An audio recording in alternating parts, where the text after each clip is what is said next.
Great. Welcome everybody to this first online research seminar as part of the Mary Seacole Research Center. I'm Raghu Raghavan. I'm a professor of mental health at the Montfort University, and I'm also director of the Mary Seacole Research Center. What our center does is an interdisciplinary research institute undertaking research on mental health, culture, and diversity with national and international partners. It's my great pleasure to welcome Dr. Derek Summerfield, who accepted our invitation to deliver this seminar on a critique of global mental health assumptions and claims and how we should respond to the mental health crisis post-lockdown. I'll just say a few words about Derek. Dr. Derek Summerfield is an honorary senior lecturer at London's Institute of Psychiatry and a member of the Executive Committee of the Transcultural Special Interest Research Group at the Royal College of Psychiatry. Well, I used to be, but not anymore. Sorry? Sorry, that was a few years ago. It seems to have got stuck. Yes, just around. Not to worry, Raghu, no problem. Okay. Don't let me put you off. To medical and social sciences literature.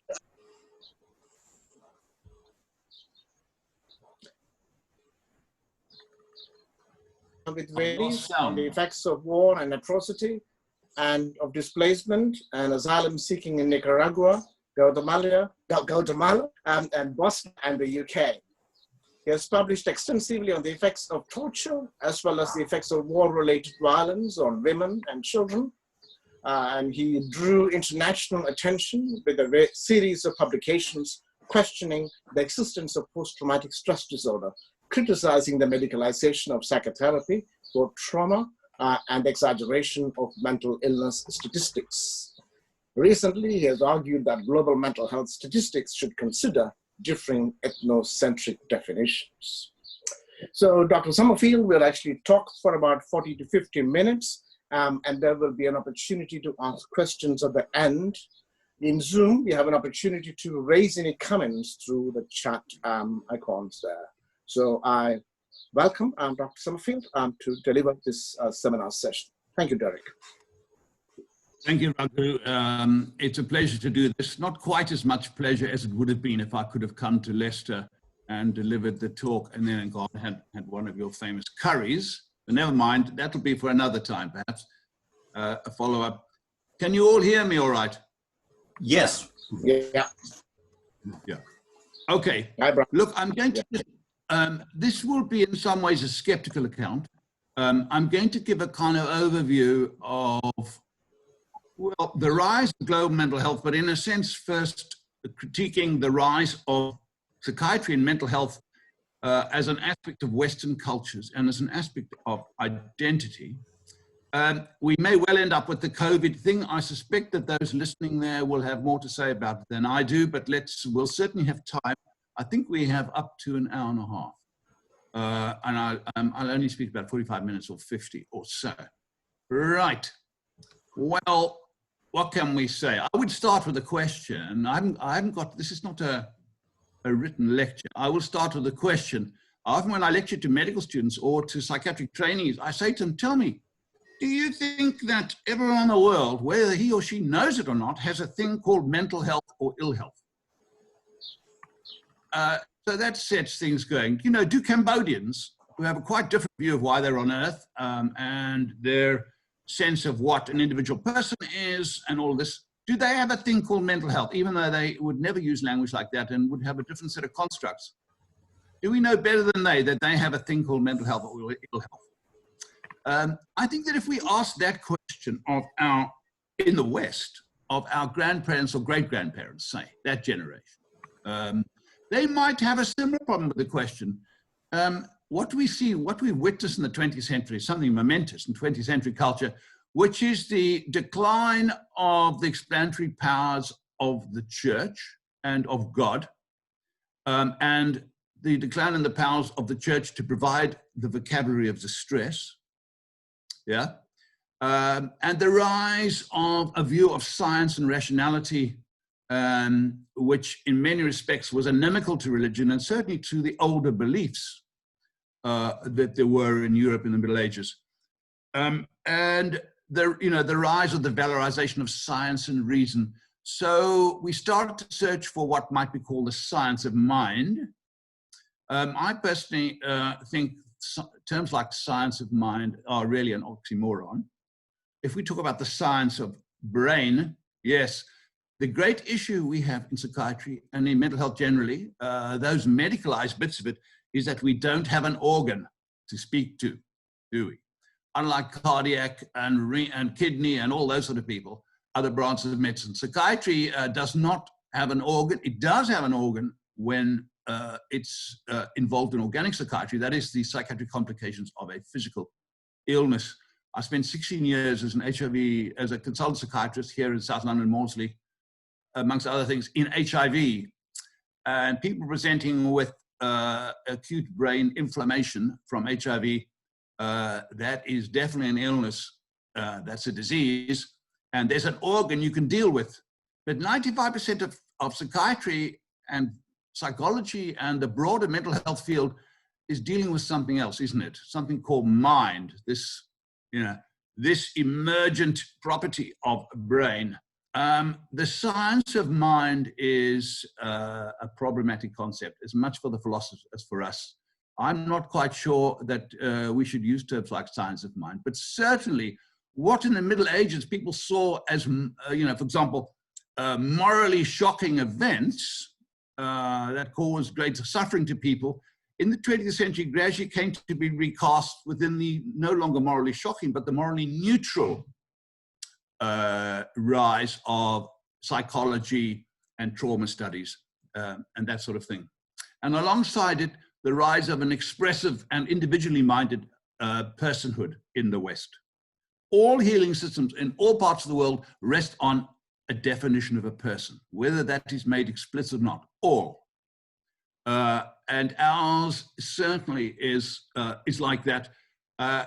So we have the rise of individual identity in the West, alongside the modernization of society, which seemed to reduce the binding properties and the supportive properties of that society. So a rise of an individualistic approach to our fortunes. And the rise of the assumption that the mind could be studied in the same way as other parts of the body, our Cartesian dualism. Yeah, that's one thing. The other thing is, so the modern mental health studies, practices, treatment, psychiatry rest on a definition of a person, a Western type person, yeah, who with a deep private interior, yeah, and who can be assumed to be studied separate from other persons. That's a remarkable claim, a remarkable assumption, I put it to you. But the other big change in the 20th century, I think, has been the rise of different attitudes to how resilient, how tough the average citizen was. And you can see this by studying societal reactions to tragedies, which I've done to some extent. And the one I always use is in 1966, October 66,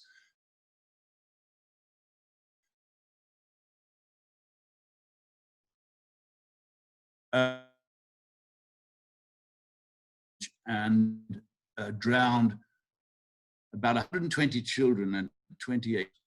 Now that's an interesting event. Probably the tragedy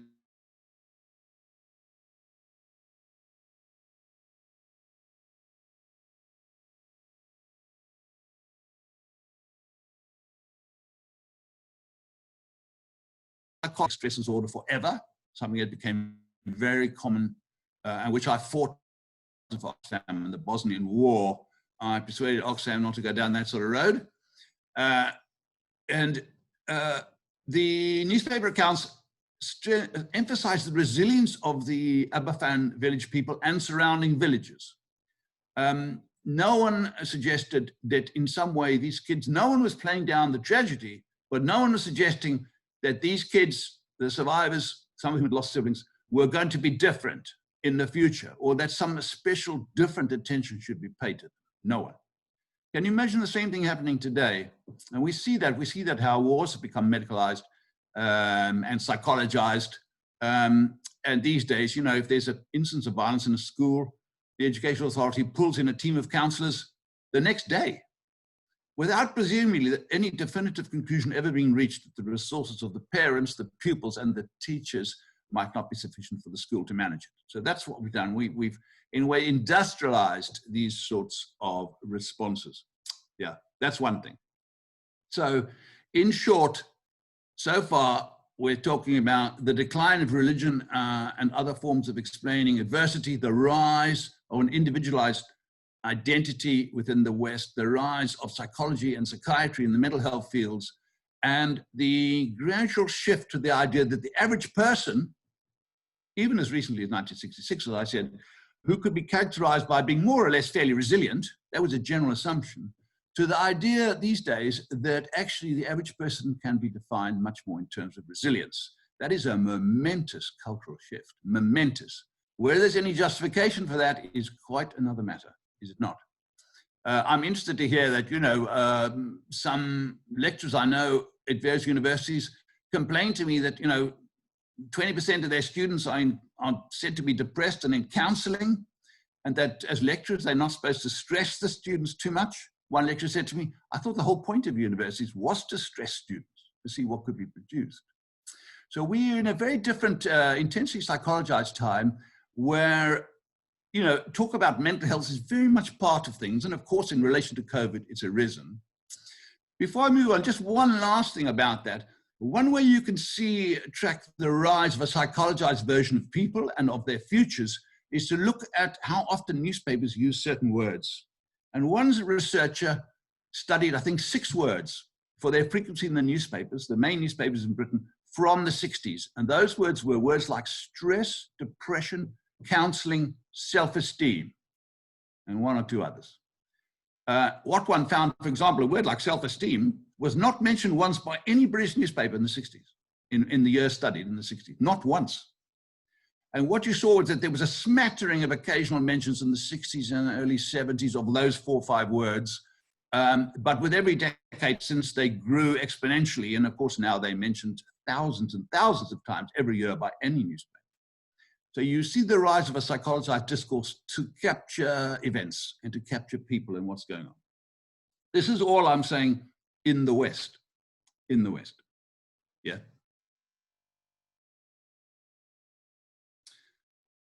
What are our sort of epistemological foundations? I asked you whether you thought there was such a thing as mental health possessed by anyone in the world. Next question. When we talk about mental disorder, which is the sort of core iconic item, if you like, term, for certainly for psychiatry and in some respects for clinical psychology and perhaps elsewhere, what do we mean by mental disorder? What is a mental disorder? Yeah, not a brain disorder. You've then got an organ to study, but a mental disorder. What is that? Do all of you have an idea? I would put it to you that psychiatry has avoided the fundamentally philosophical question of deciding what a mental disorder really is. Not characteristics of it, but what is it? 100 years ago, there was a philosopher in this country called William Whewell, and he discussed the same thing. He said, can you define what a dog is? A dog. You could generate lots of true statements about a dog. You know, it's furry, 4 legs, all that stuff. But define a dog. We are left with this problem with a mental disorder. We cannot really define it, even though the Royal College of General Practice, the Royal College of Psychiatry and the Royal College of General Practice aver that 1 in 4 of us or 1 in 5 of us at any one time in this country is carrying a mental disorder, which I think is absolutely preposterous thing to claim. If one person in 4 in this country, so 1 in 4 of you, 1 in 4 of the people on the street, 1 in 4 of the people in the pubs before they shut, 1 in 4 lecturers in universities, if they were all carrying a mental disorder worthy of the name, society would break down. Something's going on here. Right. So how have we got around this problem? What is a mental disorder? Look at this. This is the disorder. This is the definition, ridiculous definition, used in the Mental Health Act.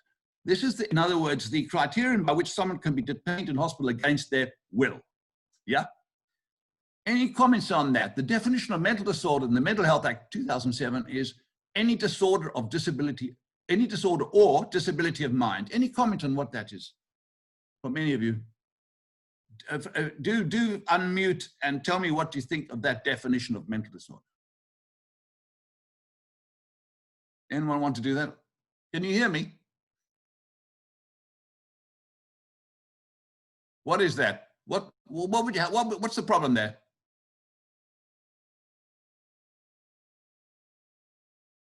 Go on, Nadia. What's the problem there, mate? Oh, I'm being called on like in a school. Yes, you are. Oh, okay. Well, it's kind of hard to pin that down, isn't it? Yeah, and yes, why is it hard to pin down? Why? Well, because we don't know. I mean, the conceptions of what is a disorder, what is normal, what is not normal is very, very subjective. Well, I'm saying, what's the definition of it? I mean, we might easily agree on some characteristics, if you like, symptom pictures, which might characterize someone whom we would say, yeah, well, that person is disordered. But what is the problem with that definition? In a nutshell. Disorder. The word disorder is wrong because it creates an assumption of pathology of social, political, economic relationship. So the actual word disorder itself is out of order. That's certainly something we discuss, but just without labeling the point, the definition of mental disorder is any disorder or disability of mind. That's just circular. That's a tautology, is it not? It's circular. That is not a definition of anything. They are merely using other words to reframe the question. Yeah? A mental disorder is any disorder of mind. What kind of definition is that? Yeah, but that's the best psychiatry can come up with, because the philosophical question of what is, it's a philosophical rather than scientific question as to what is a disorder. I put it to you. So that's one thing. The next thing is, as Raghu mentioned, chronic exaggeration by the psychiatry field. Yeah. You may not be able to see clearly, but do you see the slide? It says the epidemic in mental illness, clinical fact or survey artifact. Did you see that? Can you see that? Yes, yeah. Fine. There is you're probably too small to see, but there is a photograph of a billboard on an American street, which says depression is a fault of chemistry, not character. Depression is a fault of chemistry. I think it says. Suffice to say, my own view is that our idea of without being able to define mental disorder, we've nonetheless compiled, if you like, checklists under various diagnostic categories or non-specific ones, like the General Health Questionnaire. We try to get around it by saying, well, if you say yes to enough of these questions, we will declare a mental disorder to exist. You know, if you take the Diagnostic and Statistical Manual of the American Psychiatric Association definition of depression, and there are a set of questions and duration. If you've got that stuff, it's declared to exist. This is in many ways very much like the medieval alchemists. You know, in the Middle Ages, there were hundreds of years in which people felt that if you could get just the right combinations of base metals like lead and copper, you could turn it into gold. Suddenly gold would be born.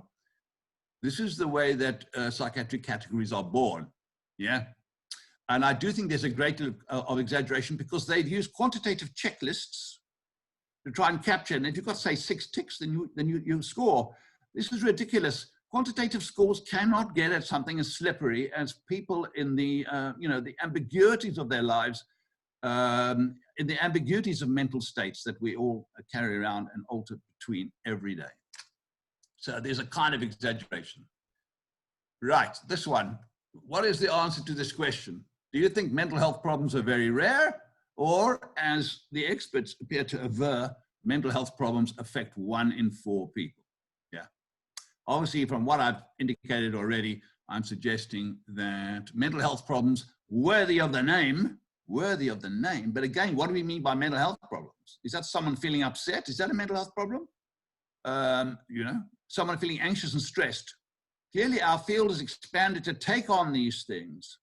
And the trouble is that it has mixed up everyday reactions to ordinary life in people with all of their sensibilities, mix that up with true disorder, where it would be a denial of rights not to say that someone was disordered, whether or not under a specific category, and to give them assistance. My own view is mental health problems are worthy of the name, are uncommon, pretty uncommon. They are not 1 in 4. That is ridiculous. But that is just sort of pushing the profession, my own view. All right, these just to make this is a small piece of mine in the BMJ a few years ago.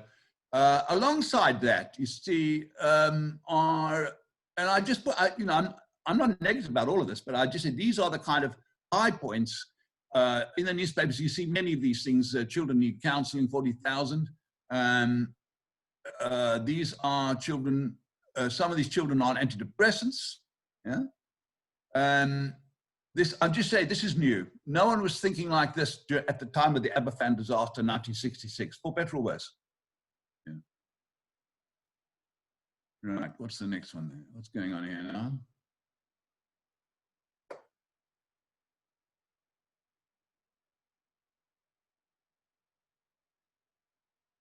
Hello, I don't know why it hasn't come up now. Jesus. Okay. At the same time, modern psychology and psychiatry is characterized by a relationship with medications. At this very moment, 1 person in 7 in this country is taking a doctor-prescribed antidepressant. Do you think that's unremarkable? In the 1990s, there were 9 million prescriptions, roughly speaking, of antidepressants in total, prescribed by doctors in a year. That's less than 9 million people because some were repeats, but 9 million individual prescriptions were written. Does anyone have any idea how many were written last year in this country?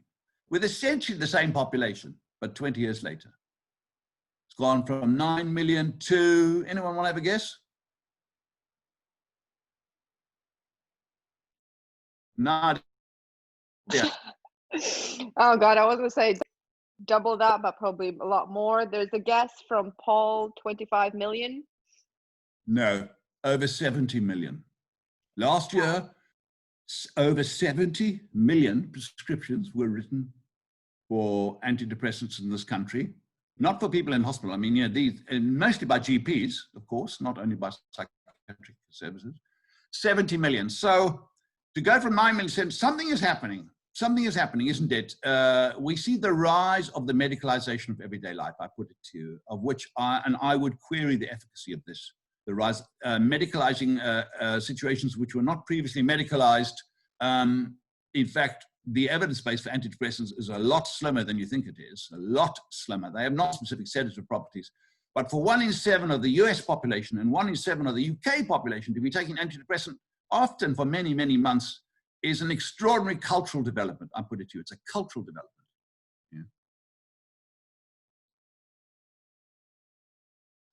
Yeah. Probably, you know, depression is probably the psychiatric category most familiar with the general population. I suggest there is not an epidemic of depression. There's a pseudo-epidemic of depression, for what it's worth. And here's one of the best-known meta-analyses of antidepressants.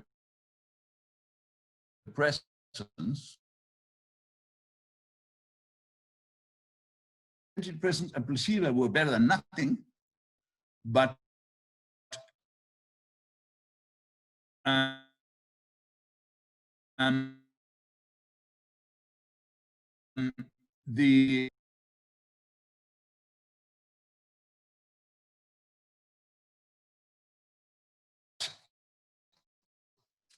so that's the background. By the way, just before I move on, I just want to say that I would commend Ivan Illich's writing.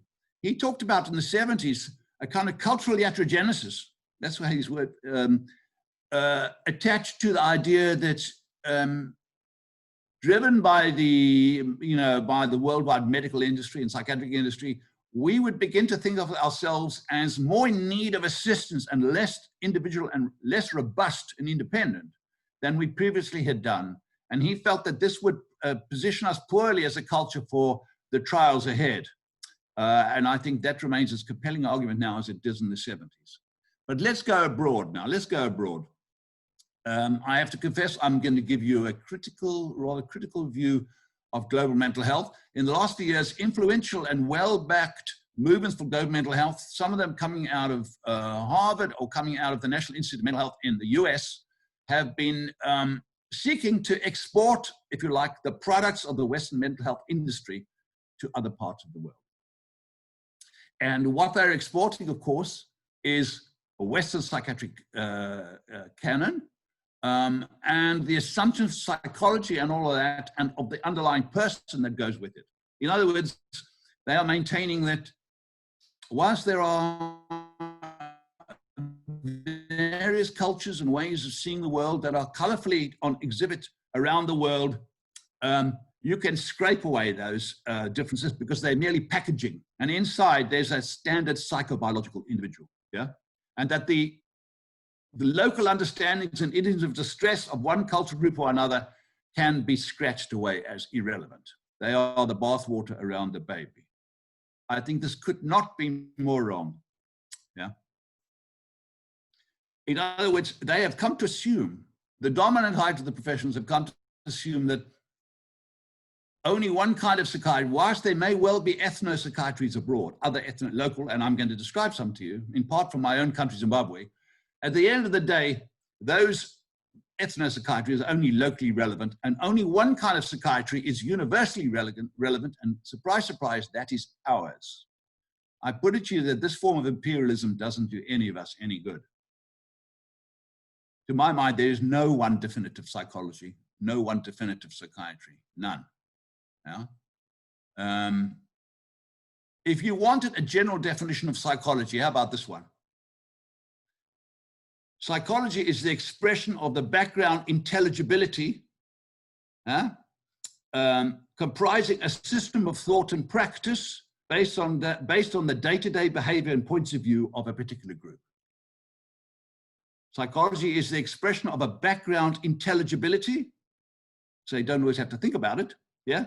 Comprising a system of thought and practice based on the day-to-day behavior and points of view of a particular group. That.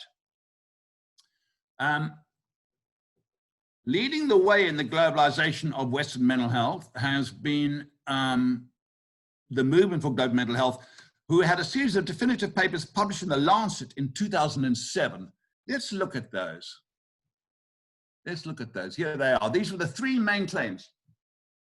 Mental disorders, which as you notice is not defined, represent a substantial, though largely hidden, proportion of the world's overall disease burden.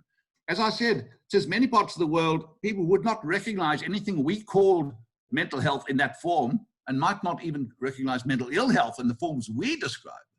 So that if there is a substantial proportion of the world's overall disease burden belonging to mental health issues, they are indeed largely hidden from the people carrying them.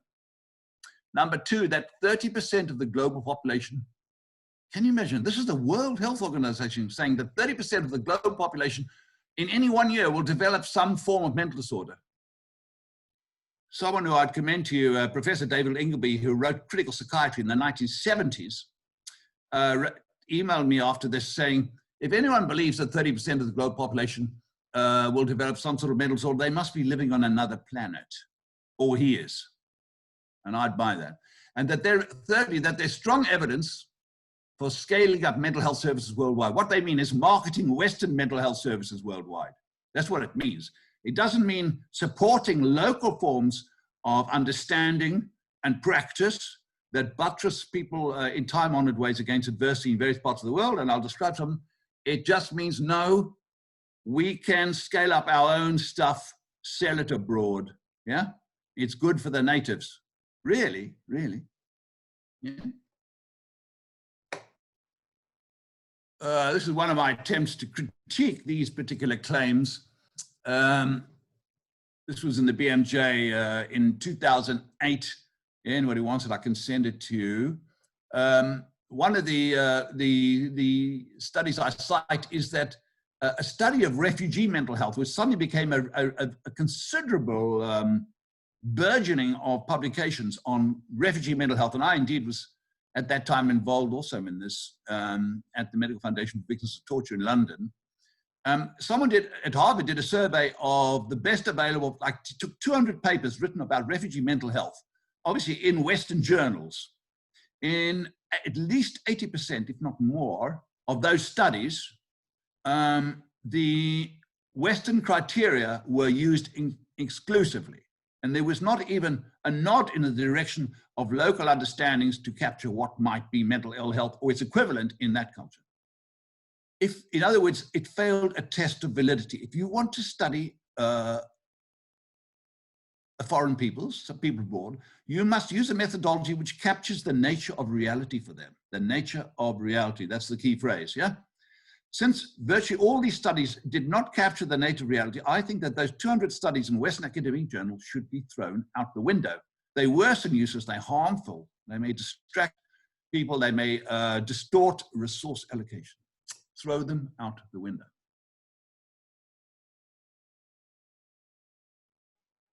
Right. One of my favorite slides, this one. The World Health Organization had been saying for 20 years now, I've been following them, that depression, which they don't define, but by you understand they mean Western depression, using Western category, using a Western checklist, not a validated international, not. In Cambodia, they don't have a sense of depression, so how can a Western checklist be valid there? That's what's fundamental. Unless being a Cambodian is just a colorful coloring, and as I said earlier, if you scratch it off, you've got a universal psychobiological man inside. And World Health Organization has been saying that depression is either #1 or #2 most burdensome disease in the whole world. And they include physical diseases, include. So these are my 3 questions to the World Health Organization. So depression is more burdensome than, say, HIV disease. Current prevalence around 34 million and about 1.8 million deaths a year, perhaps slightly less than 210, but that sort of a thing, that sort of scale. Or TB, which has 1.4 million deaths a year, nearly 9 million new cases in 2010. Or even malaria has 2/3 of a million deaths and 260 million cases. All 3 diseases associated with chronicity, but the WHO says depression, non-specific depression, is more burdensome than those things. Now, I'm not, of course, wanting to ablate the suffering by a small subset of people who pick up the label depressive illness, who are definitely disturbed, may well be at suicide risk, may well need to be admitted to save their lives. Of course, a tiny proportion of people in the West. But these are the claims made by the Division of Mental Health of the World Health Organization, the premier medical institute in the world. I think they are fantastical, utterly fantastical. My own feeling that global mental health is an oxymoron, by which I mean it's a contradiction in terms, because unless there's a standardized definition of mental health available around the world, then it cannot be global, can it? So the term global mental health is a nonsense. It's a nonsense. Right, now where are we? This is the problem, isn't it? Isn't this the problem? To distinguish the normal from the abnormal, the normal from the pathology, we need to have a view of the background social world of the person we're assessing. Yeah. If we take a questionnaire on depression and we go out to Cambodia, this test can't possibly be met, can it?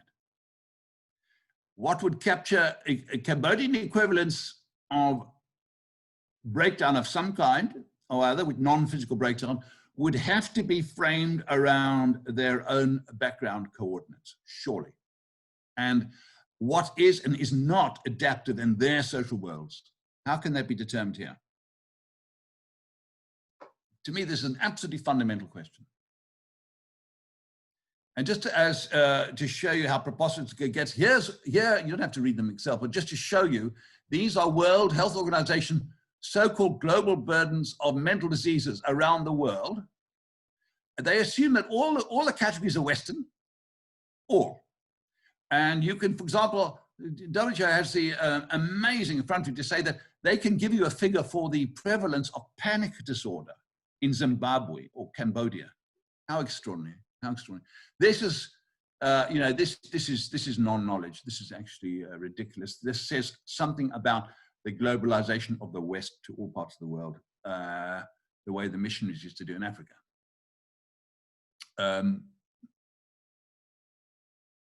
Right, so where are we now? I missed that one about.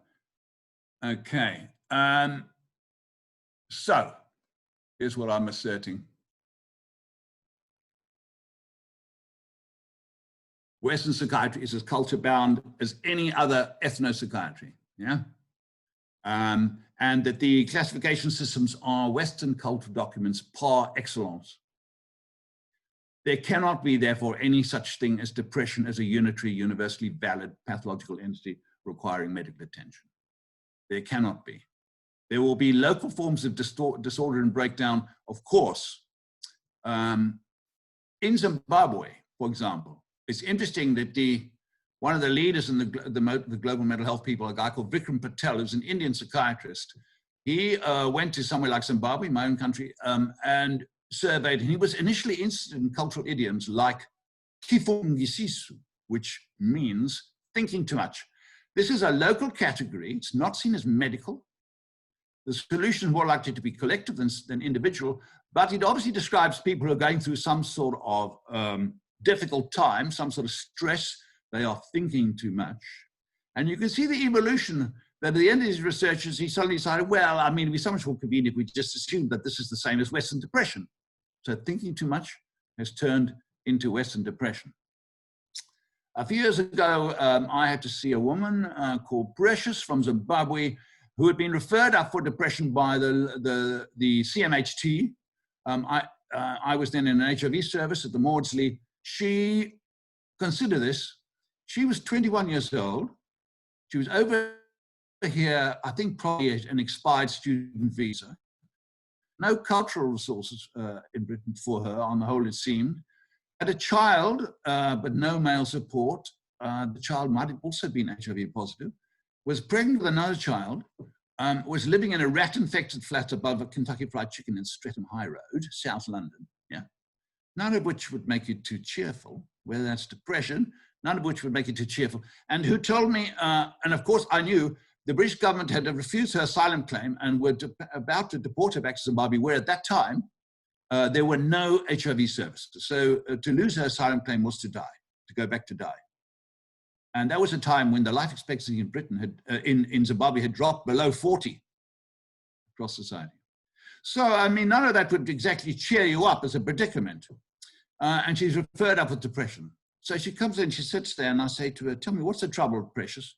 She said, they, meaning the referring team, they say I have depression. It's like a strange word in her mouth.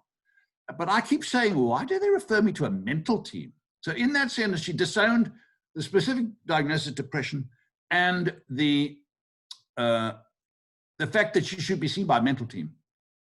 So I said to her, well, by coincidence, Precious, I come from Zimbabwe. Tell me, do you you don't have depression, you tell me. Do you have by any chance something called kifungisisu? She leapt out of the chair. That is exactly what I've got. I'm thinking too much. And what are you thinking, Precious? I'm thinking too much that my life is virtually over, which it might be, actually. So there's not unrealistic. You might say, what difference did it make to have that? Well, firstly, I didn't get distracted, therefore, into discussions about depression, this disease she's acquired, taking antidepressants. My understanding of her framework for her dilemma as thinking too much led on to assisting her with her practical problems, her social problems, giving her social support, not prescribing for her except perhaps for sleep, and she got better. In other words, the treatment for thinking too much was social. There it was in the clinic, social. It wasn't something that should be in mental health space at all, really.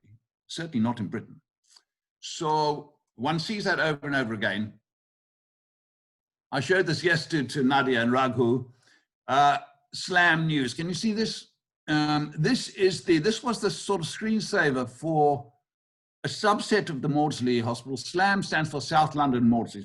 It's the biggest NHS mental health trust in the country, I think. And they have a subsection called Maudsley International who do work abroad. And here you see their vision of what the work is. Experts, SLAM, South London Maudsley, experts are being parachuted in on some foreign city or town or whatever. And there you have it. They are experts. That's determined from afar. They are parachuting in with their expertise. They don't need to know anything about the people and the culture and the socioeconomic conditions of people on the ground in the city to which they're parachuting. We've brought all the expertise with us. That is imperialism, pure and simple, and it cannot work. Imperialism cannot be humanistic. Humanistic projects will not work. They will not work. Yeah. I can't just leave that for now. This is a huge, every year I teach medical students doing psychiatry in Zimbabwe. These are Zimbabwean medical students in the second medical school in Bulawayo, the city I grew up in, every year. Studying medicine is par excellence an exercise in modernity. To become a Western doctor, an exemplar of modernity, or a Western mental health professional of any kind, or doctor, an exercise in modernity. Without anyone telling them that, these Zimbabwean medical students knew that. And they knew that they were going to be judged by what the West considered to be modern. So, of course, all their textbooks were Western, including their psychiatry textbooks. And they were getting psychiatry straight out of, the American psychiatry, the DSM classification system, or the ICD of the World Health Organization. That's all.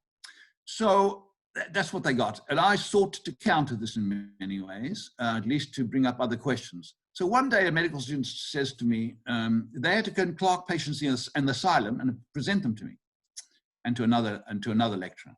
So one of the medical students, fourth year, says to me, Dr. Summerfield, I want to present you now with a case of paranoid psychosis. In other words, a major mental illness, yeah, like schizophrenia or something.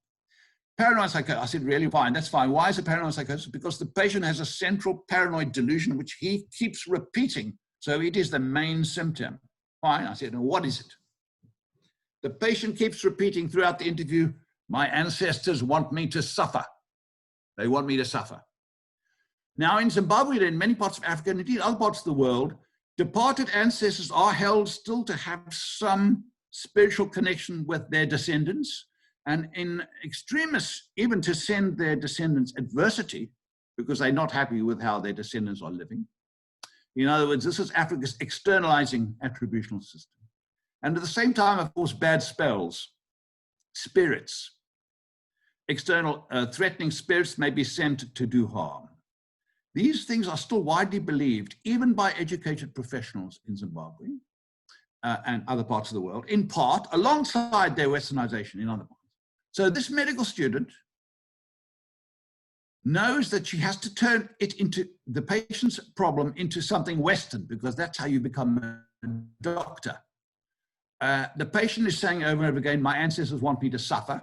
The student takes that to the white man textbooks and finds no place for it after all. I mean, you have to be mad to believe that your ancestors can still be alive and aware of you. So she decides that this must be a paranoid delusion, a delusion. The patient's deluded and therefore has a paranoid illness, has a major mental illness.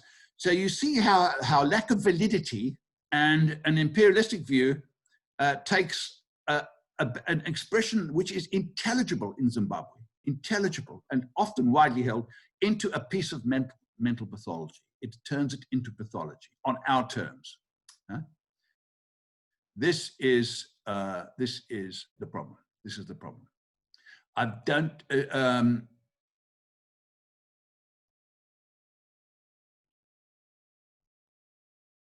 So, if we had a lot more time, I would like to say rather more about the problems of global mental health and the problems of taking any of our categories abroad. I'm not suggesting, of course, that people don't go mad all over the world. Calling that madness schizophrenia, which is a Western, in many ways, culture-bound syndrome in substantial ways, is another matter. There may be people who go mad, there may be people who stay mad, and a few of them might be called chronic schizophrenia. But the indiscriminate use of terms like schizophrenia, which I was witnessing in Zimbabwe, have almost exclusively negative events, tainting the patient with psychiatry in countries where stigma is high, oblige them to take long-term antipsychotics, which do them more harm than good, and incapacitating them from reassuming their normal roles, partly because they weighed down with the antipsychotics, and partly because the attitude to them and even the patient's attitudes to himself have changed. Yeah. Consider this, okay. So if we really want to understand what mental disorder might mean in any particular location around the world, we've got to start like anthropologists, not like Western researchers with checklists. We've got to start asking anthropologically related questions, which are collective. But look at this here. This is from The Lancet a few years ago. Economic crisis highlights mental health issues in India. Yeah? And what they're referring to, the second box outline, is a glut of suicides, this is real, in India amongst small farmers. Nearly 250,000, I repeat that, nearly 250,000 in the last 20 to 25 years. And here they write that these suicides highlight the need for more psychiatrists in India. More psychiatrists for these suicides. All of these suicides are in farms that have been ruined because they were induced to give up their traditional crops and to switch to genetically modified cotton, in which great riches were supposed to be. And of course, the Indian government and the big multinationals, agro multinationals, put great into selling this line. The whole thing hasn't worked. And the farmers have been ruined, and they are killing themselves with the insecticides they've had to buy from Monsanto, the multinational, for their crops, because of course, this new genetically modified cotton can't withstand the local bugs and insects in India. So the whole thing has failed, and they have killed themselves using the insecticide that they have bought from Monsanto. And the Indian government's attitude to that, and reproduced in this article, is we need more psychiatrists. Yes, this is the problem. This is the problem. Right. Different kinds of taxonomies. Can you see this? I'll read it to you. This is a big poster, probably about 8 feet by 5 feet, which is up in a township in South Africa, up there on poles outside a clinic. And the clinic is a traditional healers clinic run by Dr. Juma. And Dr. Juma lists helpfully on the billboard those things that he can do. Yeah? What do you think of this? He puts there, let's see what he puts there. God, I can hardly read that. Let me see if I can make it bigger. Can anyone read the top one? Swollen body, lost lover, insanity, diarrhea, make men's penis strong, pregnancy problems, vomiting all the time, demand debts, misfortunes, clear up misunderstandings with anybody, court cases, casino specialist, bad luck, customer attraction. All those things Dr. Juma is treating. And you might feel, well, that seems a rather grandiose list. Some are medical, some are not. Some people go to Dr. Juma and some don't. He has an established place in the community of which he is a part and whose culture he is part of. Some go to them, some don't, as some people here go to counseling, some don't. Yeah. But the way those things are mixed up gives you an idea of different ways of looking at the idea of healing. That is all. And this one I picked up the other day in Peckham in South London, where I live, which is a part of London with a great deal of people from Afro-Caribbean and African backgrounds. And here's Mr. Madiba, who is a traditional healer practicing in London. And his claims are exactly the same as Dr. Juma's in South Africa. Yeah. No matter how difficult your problem is, there is a solution to it. Problems concerning black magic, love voodoo, sexual impotency, business transactions, exams, court cases, reunite with loved ones, split unwanted relations, gambling. Same thing. These are certain cultural forms speaking, for better or worse. Yeah. Which can't just be brushed aside. There are time-honored ways in which people abroad seek restitution and assistance in adversity, and these are amongst them. Are we to sweep this aside and say, what you need is an antidepressant, or what you need is 10 sessions of counseling? Who are we to do that? Yeah. So, when that brings us to Whether or not that brings us to COVID, I don't know. A number of you would have more to say on this than I. I have been concerned to see already that the heavyweights of the industry, you know, the professors of psychiatry at the Institute of Psychiatry in places down here in London, have really had big articles in the Lancet talking about mental health emergencies. I am suspicious of this. I am very suspicious of this. Again, it trades on one's view of adversity. I'm not suggesting there might be some people who might need some assistance, but to horn in on the COVID epidemic and say, no, we have a new epidemic of our own coming up, you know, a psychiatric epidemic. And by the way, we could do with some more funds is very problematic, and I would stand against that. So what are we left with? Human pain is a slippery thing, isn't it? If it's a thing at all. It sits as much in philosophical and socio-moral terrains as in anything else. I think that the Cartesian tradition to see human pain, non-physical pain, as something that can be separated off, located in the mind, and addressed by certain means is pretty problematic. And it must be said before we export the products of Western mental health abroad, how well have we done in the West? How well are we doing things? How many people do we cure? Just two statistics and then I'll stop. We have had antipsychotics for schizophrenia since the 50s. Yes. For those people who pick up a diagnosis of schizophrenia in Britain today, are they likely to be any more part of us, our everyday lives? Are they any more likely than in the 50s and the 40s to be prime minister or working in pubs or anything? In other words, as the social distance between those people diagnosed with schizophrenia and mainstream narrowed as a result of 50 years of 60 years of antipsychotics, the answer is no. Is the suicide rate in Britain any lower, or are we all healthier and happier because we are taking 6 times more antidepressants than we were in the 90s? Any evidence of that? There isn't. I don't think there is. There's no particular evidence of an impact on suicide rates worldwide, actually, as a result of the use of antidepressants. Some conflicting in the States, but generally speaking, there's no consensus. So what can we say?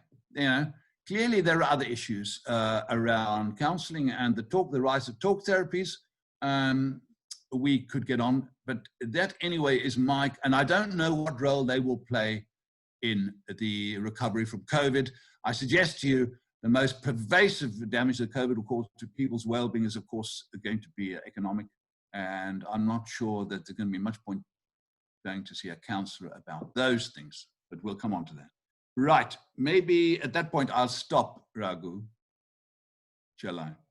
That was a rather breathless run around. No, that was great. Derek.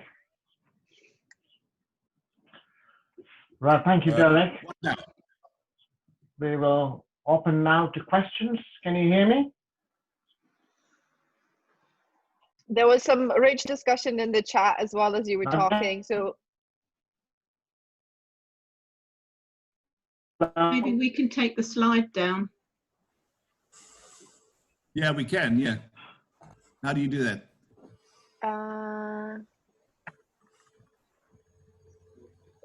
I don't want to touch anything. Wait 1 second, maybe I can do that as a host.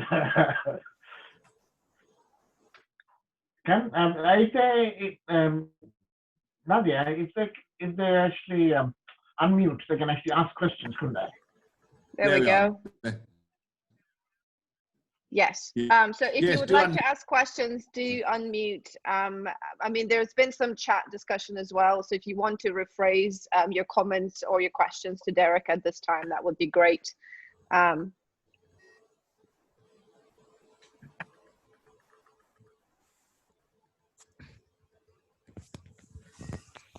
I raise a point then, Derek, to start with?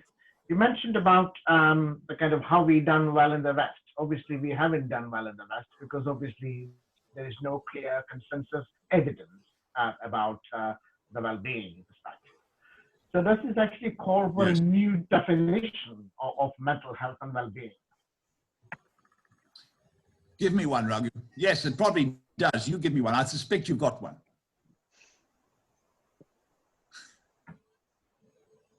Go on, give me one. Give us one. Give us one. Sorry, what? A new definition, a different kind of definition. I think that's fine. That's a great place to start. Can you give us a starter? Different kind of definition. Obviously, it is how one feels within oneself in terms of well-being. Yeah. Yeah. I mean, that's a simple take, right? Okay. Well, who wants to follow up on that? Yes, it may do.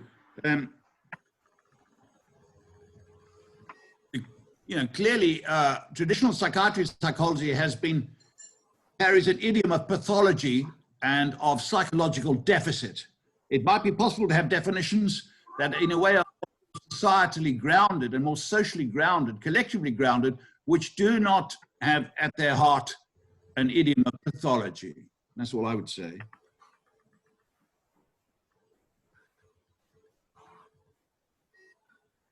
I think we need to move away from the deficit model here. Obviously, deficit is not a well-being. Yes. Did I say something?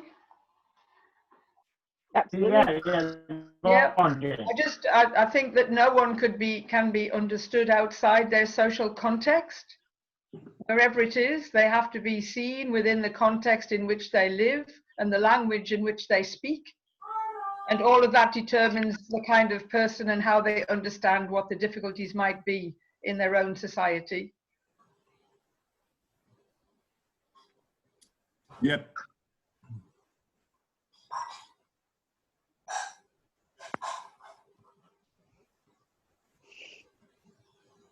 And just to follow on from that, maybe it's the difficulty between the person and their social context that brings them into contact with a health professional or traditional healer. It's people's inability to sustain friendships or family relationships if they can't look after themselves, if they can't work. Yes. Those sorts of things may make a difference. And it's only after the encounter with the health professional that this becomes defined as post-traumatic stress disorder or paranoid schizophrenia or what have you. We also know from the work of people like Marius Rom and others that folks can have, for example, hearing voices. Yes. It's not necessarily always a symptom of so-called schizophrenia. There are an awful lot of people who hear voices who live comparatively ordinary lives. It's not the symptomatology in ICD or DSM terms. It's the difficulties with social life that often put people in hospital. Yeah. Yes, I'm glad you said that. It's a particular beef of mine. It's a good example, hearing voices, auditory hallucinations, true auditory hallucinations coming into your ears from outside, the way my voice is coming into your ears, are very commonly an idiom of distress in Africans and probably also in Asia. And I spend a lot of time at the MSRC trying to scratch off big diagnoses in women who've been admitted with distress hearing voices, psychotic depression, paranoid psychosis, even schizophrenia. Because clearly in Britain, we just don't pay any attention to people's cultural background and the meaning of what the symptom may mean in terms of their background. So I think that's true. 9 out of 10 distressed non-Westerners hearing voices are not psychiatrically disturbed. They're unhappy about something, they're under stress, but they do not have a mental illness. But, it's so basic a level. To get such a basic point into everyday practice in Britain has been very hard. May I say something? Go on, Alan. May I contribute? Absolutely. Yeah. Go ahead. Yeah. Well, I'm sorry, I'm just joining in. I'm Bola, B-O-L-A from Nigeria. I actually did my PhD in the Montfort, and I work as a psychiatrist in Lagos, Nigeria. But what I heard now about the idioms of expression, even if there is hallucination, even for those who have psychiatric problems, even when the hallucination also has significance of meaning to them. And if one listens to them, it might just be a way that they express their distress. And because when you manage them totally, particularly listening to what they express in the hallucinations, you find out that it is one of the problems in their areas of needs that have not been addressed. And when those things are addressed, it is part of the total management of the patient. So whether there is a psychiatric diagnosis or not, hallucinations are mediums where idioms of distress is being exhibited. And I would like to also add that most non-Westerners, when they have experience in hallucinations, the hallucinations experiences are in their native language. For people in my tribe, when they have hallucination, it is not in English, even if they are Westernized, but the hallucination is in their language. Thank you very much. Thank you, Ola. Thank you. I appreciate that. Interesting. Yes, and just to add to that, I have some experience of the mental health services in North Wales, and for Welsh-speaking, Welsh first language clients, you find something similar. That if that is the language with which they were brought up in their early years, then yeah, the auditory hallucinations are in the medium of Welsh. Really, really, yeah, interesting. Well, I mean, not all the time, but it's something I've noticed anecdotally. Yes, really, really. I think it's important to understand someone's internal language, as the gentleman from Nigeria has said. It's the thing to ask, what language are you thinking when you are talking to yourself in your mind, like we all do, because that's how people are perceiving the world, through that language. Yeah. Which is all, you're all expressing the basis for what Arthur Kleinman called a category fallacy, which is that you can go around the world and ask questions and elicit mental phenomena. You can, but you cannot assume that it means the same thing from one place to the next. That's the issue. It's about the background. That is the problem. And Western psychiatry, broadly speaking, is assuming that, because it is the only ethno-psychiatry with the power to globalize itself, and it has. And it has. I would argue, that there are also socioeconomic reasons why they should not export a category like depression to a country like Zimbabwe, for example, which is, is falling apart. They cannot afford a diagnosis of depression. They cannot, followed by the marketing of antidepressants. So one sees in this, I'm afraid, the history of Western scholarship and academia in really being indifferent to difference and to diversity, really, and assuming that its own methods can be reproduced wherever it goes, and the answers reinserted into the governing paradigm that generated the questions in the first place. This is a very doleful thing, but the history of Western academia is of this sort, I'd say, when it comes to investigating the other. The other.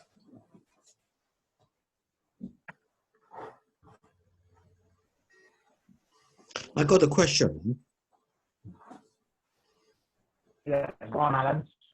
Yeah, when we're talking about the disorder of mind, if we accept its definition or disability of mind, firstly, I will looking at what is about mind. Mind, we're talking about is a personal ability to perceive or to think, to reason, to feel, to respond to the world or experience. But those is learned from our experience or developed from our life experience.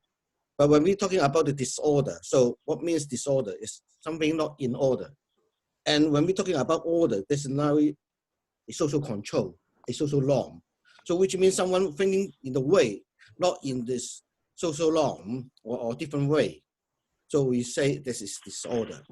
But however, in this psychiatry or in the forensic psychiatry, we're looking at, seems to be by medication or by any kind of treatment, they most likely is focused on about the person's behavior. They just want to stop the behavior by stopping their thinking. Yes. Yes. Yeah. So I'm worried one thing about the global mental health issue is if every country, especially some developing or underdeveloping country, we take all this declaration all the way about or thinking about the mental health is a significant impact on their own development, because it seems to be, especially when we thinking about mind, thinking way, is a lot is a cultural thing. So seems to be by some Western interpretation to override every local, their cultural issue or cultural way of life. Yes. And that overriding, it cannot be humanistic. It cannot be. So I agree with you. Because I have a connection with nearly 1,000 psychiatrists in China. Over the social media, we have a group and sharing. Even now, they face a really difficulty is they apply the DSM. They find it's not a fully diagnosis or not really can apply by the single line of the guidance or the standard or criteria. Are you saying they're using DSM in China, Alan? Yes. Well, that's ridiculous. Honestly, ridiculous. Yeah, it's really hard because even they can't differentiate as a lot of authorities. They can't differentiate. Yeah. No, I find that very distressing. You know, if I went to India, look, you know, I'm the Royal College of Psychiatry. I could probably get my Indian board exams, and I could go to Delhi, and I could set up as a psychiatrist, I suppose, if I spoke Hindi or other common language, but Hindi would start, and I'd start practice, and patients would start to come. By 11 o'clock on the first day, I would be in difficulties. Why? Because I suddenly realized I don't know how to evaluate what I'm being told. I don't know these people. I don't know how people from which the worlds they come, how they think about these things. And I don't know enough. Western psychology and psychiatry hasn't shown an interest in the background of its patients. It's offered to treat them. That's all, you know. A friend of mine who is a Nigerian sub-chief came over here some years ago and as a mental nurse from Nigeria. He then trained as a group analyst at the Institute of Group Analysis. And I worked with him many years ago at a therapeutic community called Henderson. And he said to me once in his retirement, he said he was writing his autobiography, and he thought back at the Institute of Group Analysis in a rather different way. His sentence was, they offered to train me, but they didn't ask me how I was brought up. That's it. We don't seem to know any, you know, we will impart our expertise, but we're not really, traditionally haven't been too interested in how the mind has worked in subject peoples. At the same time, of course, new generations of doctors, whether in China or in Zimbabwe, as I witnessed, are learning Western medicine. I'm sure in China they don't only learn Western medicine, but with it comes Western psychiatry, which is presented as definitive. This is something we must oppose. We must oppose this. Not easy to do because the doctors training in third world countries know that recognition for them comes from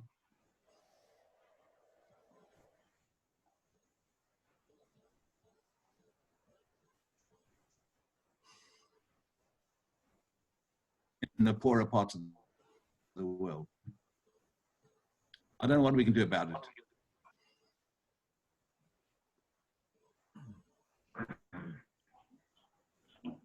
Okay.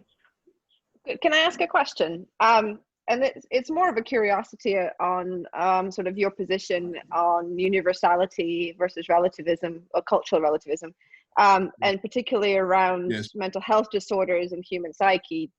Is there such a thing as universality of human psyche that has cultural variations in presentation and understanding?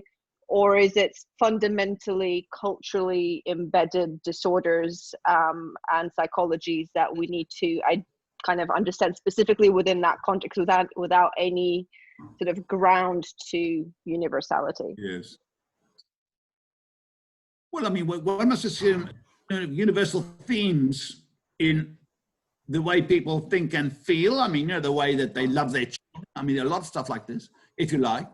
But the particularities, once one gets into the particularities, then one has to acknowledge difference. And that the healing systems are based on a definition of a person, and a person is not defined the same in many parts of Africa as he is in London or in Leicester. Yeah? Do we honor those diversities or not? The idea that people, that universality can be expressed by the fact that people pick up the same psychiatric conditions, which were only described by Western psychiatrists fairly, you know, within the last few decades, is an extraordinary idea. The rise of depression as a construct deserves a few PhDs by itself. I mean, depression was hardly ever referred to by psychiatry and indeed by the general public into the 50s, recently the 50s, you know. And then they came up with a drug which they called an antidepressant. And that, of course, spurred the diagnosing of depression. So they created a whole field around a category called depression. One must assume there are aspects of humanity. What they mean locally is the problem. But the idea that there's one psychology, I would contest, it cannot be one psychology. If one's definition is that it represents systems of thought and practice based on day-to-day behavior of groups of people who carry a background sense of intelligibility. That's psychology. In other words, psychology is not what is defined by psychiatry and the clinical psychology field. Psychology is something else. Our psychologies lie way outside our heads, in part. They lie in the field we move in. Our psychologies are as much out there as they are between the ears. I don't think mind is to be found only between the ears. It is in the field of play of the movements in our lives. That's mind, isn't it? Absolutely. I just wanted to know your perspective on this, but yeah, I think it's a lot of preaching to the converted to some of this group. Well, I wouldn't want to do that. well, if I can, well, is there anyone who thinks? Is there anyone who really thinks that my presentation, this view of psychiatry and its globalization, is a problematic and unfair? Is there anyone who thinks it's unfair, or would like to defend the World Health Organization or you know, the movement for global mental health? I'd be interested to hear that. Anyone here who thinks it's unfair, and why? Okay, I don't think it's necessarily unfair, but I think the impetus for this movement is not just coming from the World Health Organization or from doctors. I mean, I think there's a sort of ground-up movement as well. You know, the revelation came to me some years ago when I was talking to a student in difficulty, and rather than saying that she was anxious or depressed, she proudly told me that her serotonin was low. Really? Yeah, absolutely. And that's not the only time it's happened, actually, in the last few years. Now, of course, what's going on in her brain is undisclosed. You know, she hasn't had a functional magnetic resonance imaging scan, as far as I'm aware. In the same sort of way as the diligent students in many parts of the world seek to modernize themselves by learning European or American psychiatry. I think clients and patients in many walks of life in many parts of the world are seeking to modernize themselves as well by obtaining ICD or DSM diagnoses. No, indeed. In the rise of I think there's a kind of bottom up. People like having a name for their or their loved one's distress. Particularly if it confers upon them some sort of special status. You know, so it's not just a top-down thing. I think there's No, I think that's right. Oh no, absolutely. Yeah. I think there are some people who feel that there's, in a medicalized world, there's a particular cachet to having a diagnosis. There are other people who resent diagnoses that come from psychiatry and psychology, of course. At the same time, when I was a lad, it used to be like you've just described. Yes, I mean, people, you know, kind of diagnostic categories were oppressive labels imposed by a sort of medico-industrial complex on vulnerable people. But increasingly, vulnerable people are seeking to appropriate those labels themselves. In part they are. In part they are. What is interesting is now the word depression has become an everyday word, and has replaced a range of other pointers and comparators, perhaps words like sorrowful, mournful, you know, sad, feeling futile, poignant, sorrow. Words you notice beginning to disappear from everyday English language and to be replaced by the singular biomedically inflected word depression. You know, that's, I find that it's what you say, it's part of the power of the business of naming, naming, it seems to me. And words used indiscriminately. The extraordinary thing is, you mentioned serotonin. Let me ask you all there, how many of you believe that people diagnosed with depression have got some abnormality in their brain function or the chemistry of their brain? And how many of you believe that people diagnosed with schizophrenia have some defined abnormality in their brain? How many of you believe that?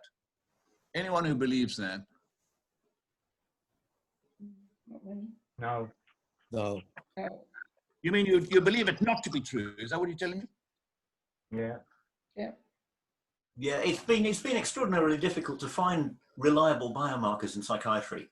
On the other hand, yeah, I mean, it's indeed, yeah. On the other hand, in a sense, I'm a materialist. I don't believe it's to do with souls or spirits in any literal sense. So it's probably got something to do with what our brains and our bodies are doing to facilitate these kinds of experiences. But it's no, the simple stuff like, you know, finding the gene for schizophrenia. No, I mean, that's you know, that's been unsuccessful.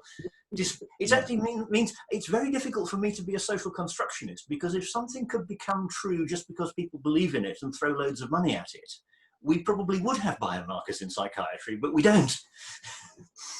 Well, it is social constructivism which in many ways has created these categories, which are then filled out and adjust their minds and their vocabularies to fit in with it. So it obviously has a self-fulfilling prophecy. But I raised, you raised the question of serotonin. Despite an enormous research effort, there's no consensus about consistent changes in the brains of people diagnosed with depression or the brains of people diagnosed with schizophrenia. None. And yet, these remain abiding myths. I put a paper on, I had a paper on antidepressants in the BMJ last year, and in the run-up to early drafts, a senior editor of the British Medical Journal said to me, I'm sorry, but that's wrong. I mean, everyone knows that there's a serotonin problem in the so even they have got to believe it. It is completely a myth that has been marketed. But, you know, psychiatry has obviously wanted to stay close to medicine. And so things like biomarkers, of course, would allow a syndrome to become a disease. Yeah, that's the thing. Most of psychiatry is dealing with syndromes, which are really just aggregations made by psychiatrists in rooms, name given to it. Yeah, they are phenomenological constellations, not diseases. That's psychiatry's tragedy. It's not dealing with diseases. Well, I think if I can say something here, the psychiatrist in trying to align with biomedicine would try to structure clusters of symptoms, the syndrome, and go after that to say that if there is a syndrome with inclusion and exclusion criteria, it is called a disorder. And if you can explain the mechanisms through which disorders are being exhibited, then you have the pathogenesis, that's the psychopathogenesis of the disorder. And if you are able to now find out a causal agent, you say that it is at the disease stage. However, that is not totally true, and I agree with what you've been saying. And I can say that my PhD thesis was to show that depression is not inside the person, as most people say it, because the depression can also be found outside of the person, because that is what I actually explored in people who live with sickle cell, who were said to be depressed, and they sent them to the hospital. But however, we found out that it's actually a need for social rearrangement to improve their quality of life that is more necessary than labeling them as depressed. And even in my ethnicity, we don't even have a word for depression. But because of the Western acculturation, we've been able to also buy into the market of using the word depression and also forgetting some of the words that exist in our own language. Thank you. Well said. Thank you, Bola. That's a good point. Could I say Welcome. something also similarly? You know, when you mentioned about the increase in antidepressants in the UK, doctors who've been interviewed have actually said they've prescribed antidepressants for people in really socially poor environments, knowing that in actual fact it's not going to help, but thinking they can do nothing else, right? In a similar way, but in actual fact it is of no help. It's actually the social circumstances in which people live that is the difficulty. And doctors collude in actually then putting the government, letting the government off the hoof, I think, you know? Because actually, if you make it individual, that somebody's got an individual depression, then in a sense, then the government has less obligation to deal with social circumstances that are causing people to be very unhappy. Yeah, that's right. In other words, it's a political shift. Yes. Once you take an unhappy person and you call it depressed, or him depressed, you've made a political shift from someone being unhappy about factors that lead to politics and business into suddenly here's one more case of something, and the moral shift is that now that person must struggle to his or her case of depression. And the wider question becomes an individual problem. These are the wider problems about medicalizing individuals. But people want a quick fix solution, don't they? They may do so, but they are not really, on the whole, going to get it out of psychology. I don't think. They may feel a bit better, but you know, it's difficult. But you know, what we have, the problem is about the myths and all of this. You know, if editors of the BMJ can believe that actually no, it's a probe. Everyone understands that there is some chemical problem in the brains of people with depression. You know, what hope have the ordinary public? A few years ago, a professor of psychiatry from the US came over to lecture at the Institute of Psychiatry. Big welcome for him. He was introduced as one of the world's leading authorities on the neurobiology of depression. But we don't have a neurobiology of depression. It's a bit like saying, here's Professor Franks. He's a world expert on the Loch Ness monster, which has never been discovered. So the profession itself prolongs these myths, and on the whole, what we've come to is that we take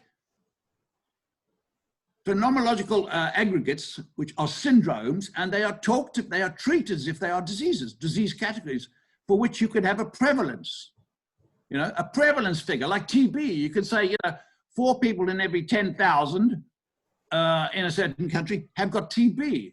TB is a disease which has a life outside of ourselves.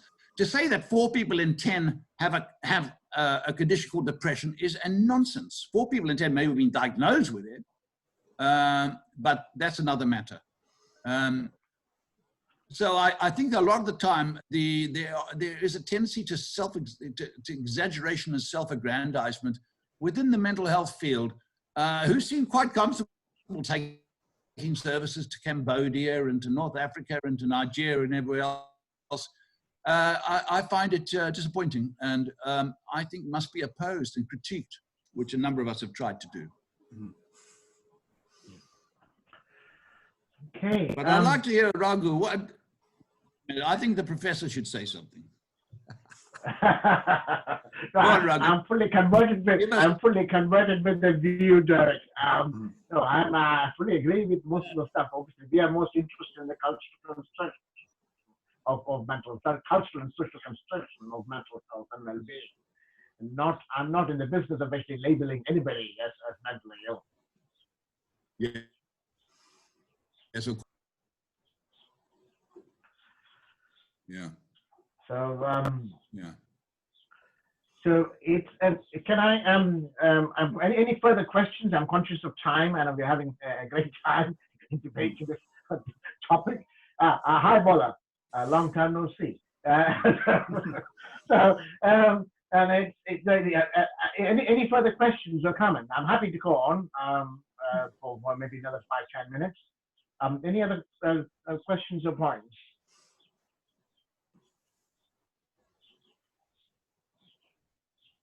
Was there anything from the questions that came up on the chat line, Nadia?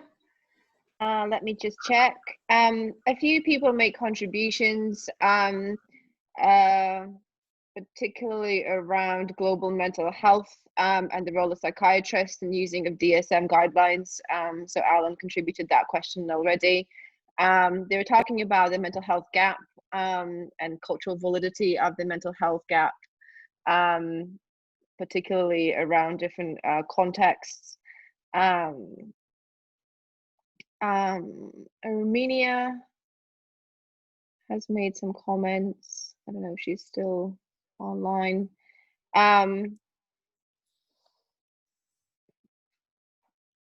She was discussing about the cultural adaptation and what shape and form cultural adaptations can take for particular disorders, and the poor practice that exists sometimes when we're looking at the cultural adaptations, particularly looking at translation, back translation of methods, using some local examples, but actually not embedding or changing constructs to match local cultures.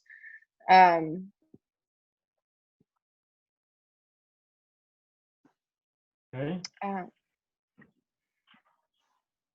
Yes, thank you. I've just found the way to look at the chats myself, so I've been reading. Oh, them. right. Okay, great. Thank you. Yes, Natalie's gone now. Thank you, Jane Gilbert, and others.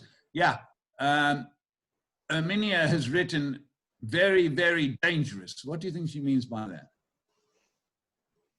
We were talking about the mental health gap in different countries. So she was saying that adopting that perspective was quite dangerous, without being sort of critical around what that means and implications of that.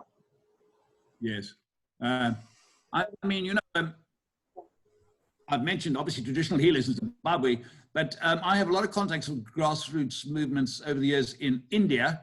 There are all manner of healing attempts in India, you know, healing temples, why, you know, a whole range of things that have a time-honored history. I'm not saying they're all wonderful. They are meaningful and help some people, it seems. This all to be brushed aside? In effect, by globalizing Western mental health, we are saying to people in the world, you must turn yourself into a Western person. The underlying identity must become more Westernized.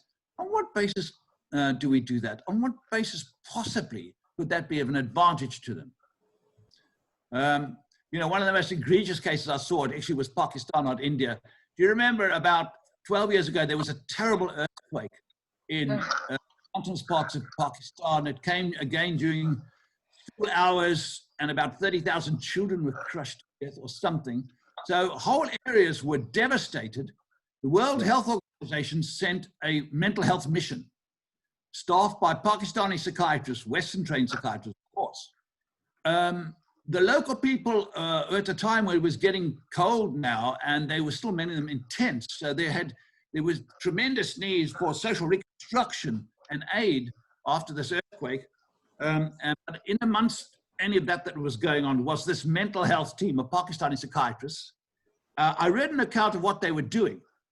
They said their account was local people said this earthquake was sent by, God's will or our ancestors, or, gave a traditional attribution for disaster.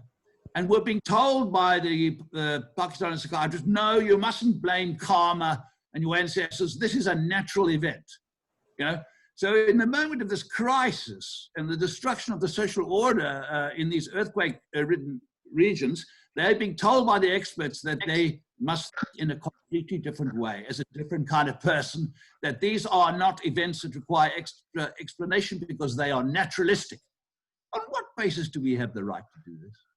And what good could possibly come of that sort of intervention? That, again, is imperialism of Western knowledge, pure and simple. But after that, I'll shut up.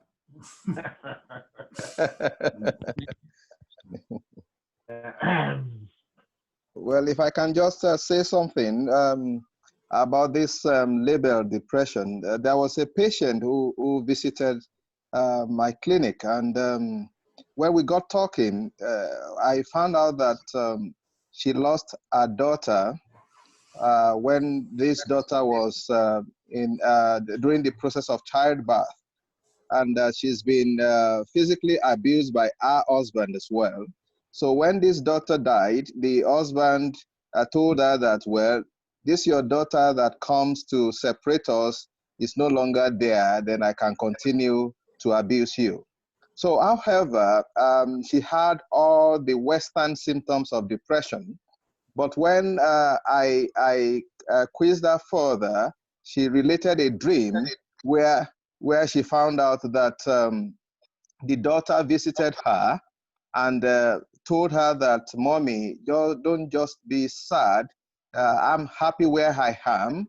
And I think you should be happy that I'm happy where I am. So when I went through the narrative with her, and she believed, because we have this traditional belief that when someone dies, the person goes to heaven, but then the person also has a relationship with those who are living, and that why wouldn't she now believe in that system?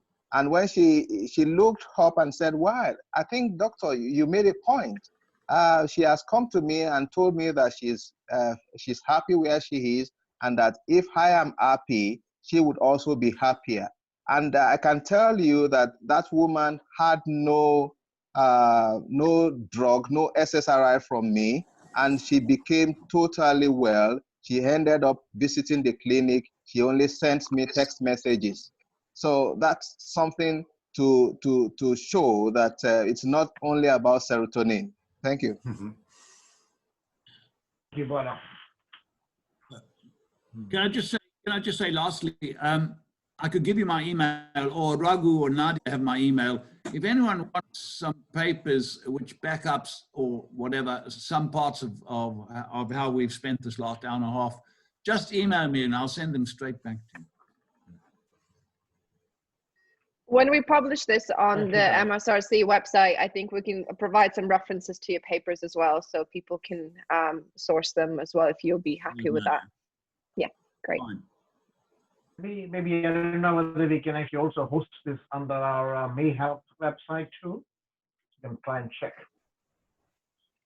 Great. What was Armenia was just saying something?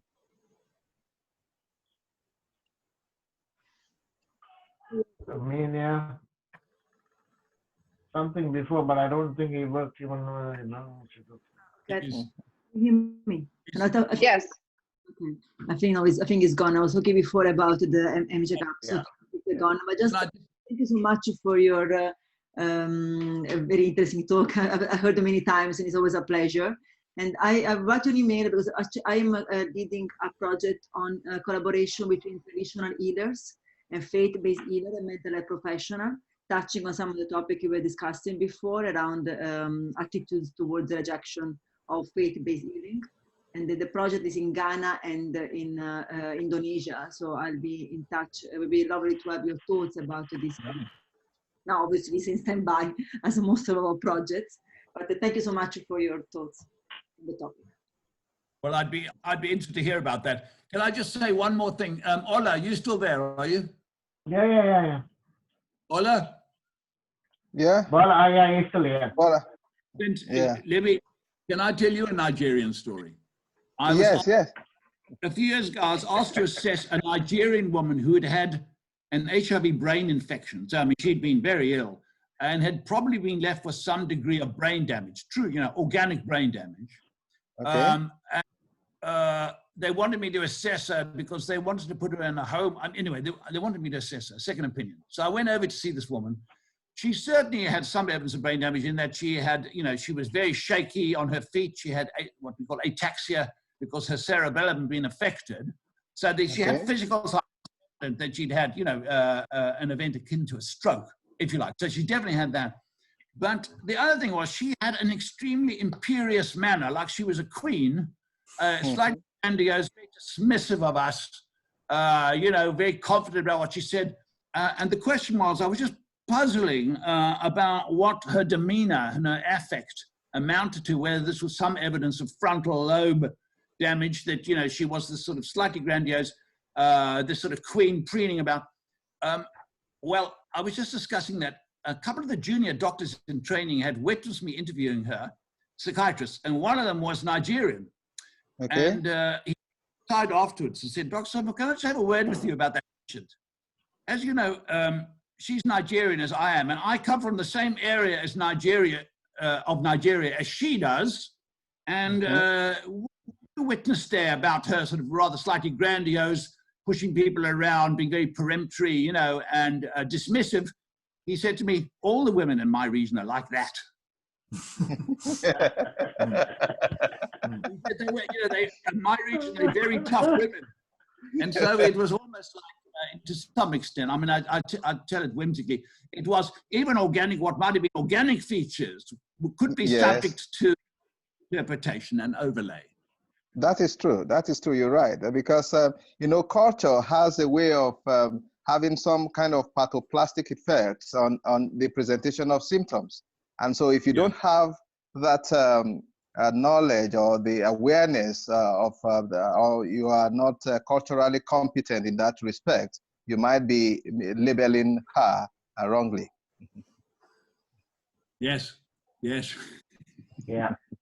Tough women, that part of Nigeria. I wonder what part of Nigeria he was referring to. Well, I might not.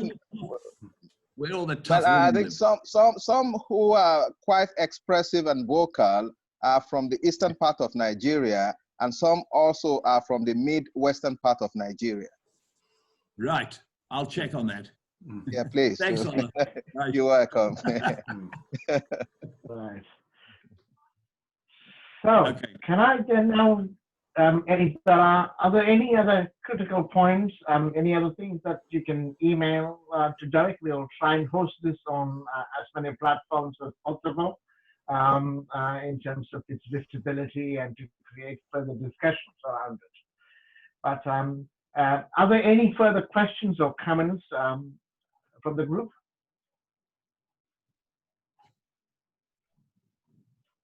No, nothing for now. It's just been a pleasure sharing with you. All right. Yeah. And seeing Raghu for a long time, after a long time. Well, I think this lockdown period, if anything is possible, we could actually have international conversations around this. Yeah. I think we have more participation from people in sitting at home rather than when we were actually in our offices. That's true. That's true. Anyway, but I wasn't able to get a Leicester curry. You see, that's the disadvantage of it all. The invitation is still standing. You're always welcome, and we'll take you out for a curry. Thank you, Nadia. No, you don't have to take me. It's just being there. We'll go with you. We'll go for curry with you. Maybe we can do it. We could do another session sometime. Yeah. We will host an event in Leicester when all these kind of things eases up, where we will go to a place where we can actually all sit together and argue over a dish of something. Okay, Raghu. That's fine. Thank you. Thank you for inviting me, and thank you, Jane, for suggesting me to Raghu. It's been a great afternoon, and I think a lot of points to take away from it. An excellent conversation with you. I wouldn't call it as I think excellent conversation with you, Derek. I've got a number of things that obviously we have a project in India where we were looking at the cultural construction of mental health literacy, and a number of points that we could actually take from this conversation to that particular project itself. And many thanks in terms of raising a number of issues. I'd be happy to. I know not all of them have solutions. Fine. Thank you, Raghu, for inviting me. I'd be happy to hear from any of you or to hear what you're doing. Okay. Yeah. Fantastic. Okay. Thank you. Thank you all. Shall I draw this to a close? Yes. Thank you. Okay. Thank you. Cheers, Ola. Yeah. Ebola, we'll be in touch. Yeah. We'll be in